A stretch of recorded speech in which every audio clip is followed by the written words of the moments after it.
En sortant de la salle d'audience du tribunal correctionnel pointois, au terme de près de 6h30 de débat, Éric Khoury savait qu'il devrait encore attendre 2 mois afin d'être fixé sur son sort, puisque le jugement a été mis en délibéré au 20 mai prochain.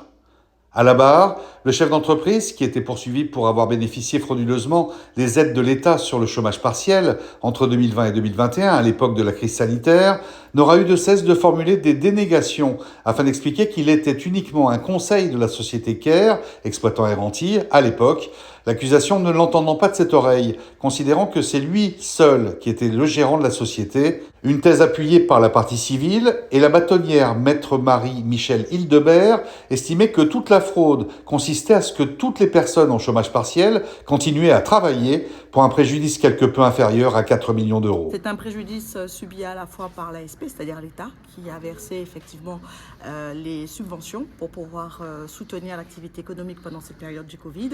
C'est aussi le travail dissimulé, puisque ce sont aussi des cotisations sociales pour l'URSSAF que je représente, qui n'ont pas été payées et qui correspondent à un manque à gagner pour cet organisme social, dont je rappelle que ce sont ces cotisations qui permettent aux salariés, aux personnes de pouvoir bénéficier de soins médicaux, de pouvoir bénéficier de d'une retraite.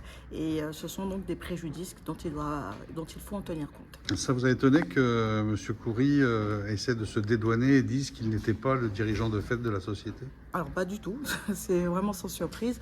Je dirais que d'ailleurs des témoins qui ont été cités, c'était presque de façon par pitié qu'ils sont venus pour pouvoir parler de choses qui n'avaient presque rien à voir, je dirais, avec le dossier, puisque les éléments du dossier avec des personnes qui étaient effectivement les hauts cadres de cette société ont permis de révéler le système Khoury qui avait été mis en place.